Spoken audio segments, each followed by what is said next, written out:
हमें गर्व है आजादी के बाद से हमारी सेना ने देश की रक्षा की है। हम सबको गर्व है इस बात के लिए।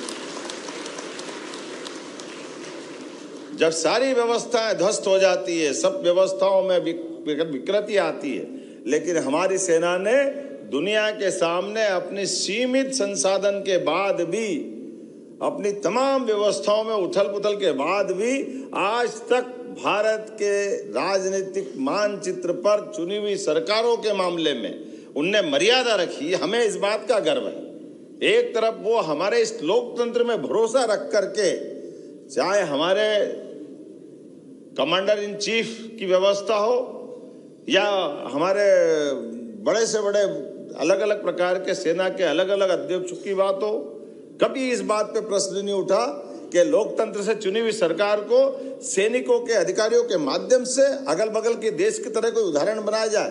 ये कितने बड़े गर्व की बात है। आजादी के अमृत काल में हम पहुंच रहे हैं और हमारी सेना ने दुनिया के सामने अपनी सीमाओं के अंदर रहते हुए देश के एक तरफ जितने चुनौती भरे कठिन से कठिन हालात हो, बाढ़ हो, कोई दूसरी प्राकृतिक आपदा हो, सैनिकों और सैनिक अधिकारियों ने जान की बाजी लगा करके उन चुनौतियों से, घर की चुनौतियों में भी अपनी मर्यादा में रहते हुए अलग से उदाहरण दिए। और जब सीमा के पार जाकर के भी पराक्रम का मौका आया हो तो सीमा के बाहर जाकर भी देश के दुश्मनों के साथ सेना ने सदैव हमारा मान बढ़ाया, सम्मान बढ़ाया और देशवासियों की रक्षा की। हमें इस बात का गर्व है, हमें इस बात का आनंद है।